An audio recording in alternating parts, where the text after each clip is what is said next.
పిడికిళ్ళతో మన్నే నాపై పోస్తూ ఉన్నారే, తలువాలు ఒడి బియ్యాలు నువ్వోసుకోవే.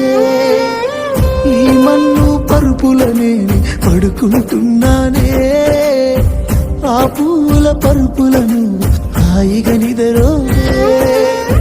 పైసా పైసా అన్నాడు గదనే నిన్ను గన్న నాన్న, ఆఖరికి కురిసేది ఆటన సిక్కల ఆనా. పరుగు పరుగు అంటూ తీస్తిరి గదనే పరుగు, పానం పోయినంక మోగేదే డప్పుల దరువు. ఉండదనికే హాని పిల్ల పాపాలతోని, హాయిగా బతుకేను వందేళ్ళు. నువ్వు పూలు అల్లుకొని పోతున్నవే అత్తగారింటికి, నే